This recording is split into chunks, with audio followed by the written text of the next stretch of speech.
इतिहास अहम ख़बर शेयर करें। शंघाई सहकार तंज़ीम जी 23 इजलास सरबराही कॉन्फ्रेंस सुभाणे खां इस्लामाबाद में शुरू थींदी। सिक्योरिटी जा गैर मामूली इंतजाम कया विया। शहर में पाक फ़ौज जा दस्ता बि मुक़रर आहिनि। परॾेही वफ़दनि जी इस्लामाबाद आमद जो सिलसिलो जारी आहे, जॾहिं त SCO जी सदारत वज़ीर आज़म शहबाज शरीफ़ कंदो। कॉन्फ्रेंस में मईशत, वापार ऐं माहौलियात ते वीचारियो वेंदो। समाजी ऐं सक़ाफ़ती राब्तनि जे शोबनि में जारी सहकार ते ख़यालनि जी ॾेवठ कई वेंदी।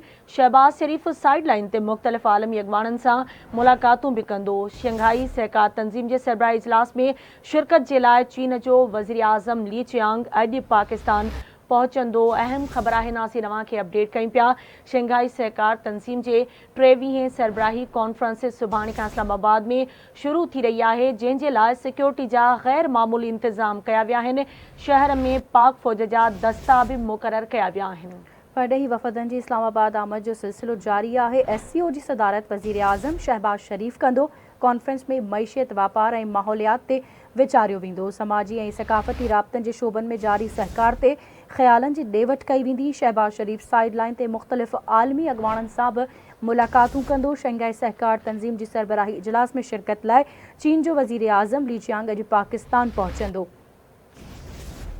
जी नासिर अवां खे आगाह कयूं पिया। अहम ख़बर आहे, शंघाई सहकार तंज़ीम जे 23 सरबराही कॉन्फ्रेंस सुभाणे खां इस्लामाबाद में शुरू थींदी, जंहिं जे लाइ सिक्योरिटी जा गैर मामूली इंतज़ाम कया विया आहिनि। शहर में पाक फ़ौज जा दस्ता बि मुक़रर कया विया आहिनि। परॾेही वफ़दनि जी इस्लामाबाद आमद जो सिलसिलो जारी आहे। अवां खे ॿुधायूं त SCO जी सदारत वज़ीर आज़म शहबाज शरीफ़ कंदो। कॉन्फ्रेंस में मईशत, वापार ऐं माहौलियात ते गौर वीचार कयो वेंदो।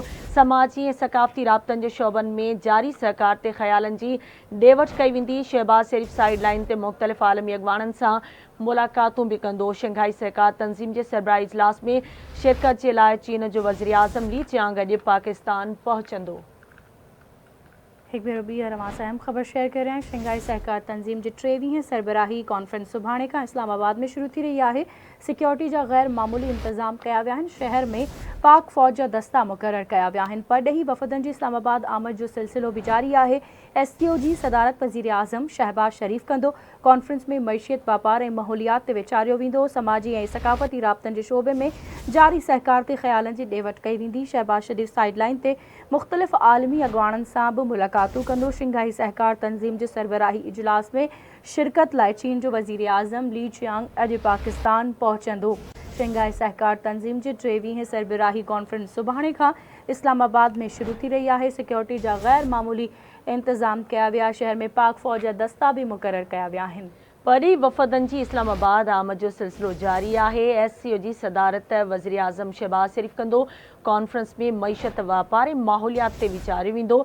समाजी ऐं सक़ाफ़ती राब्तनि जे शोबनि में जारी सहकार ते ख़यालनि जी ॾेवठ कई वेंदी।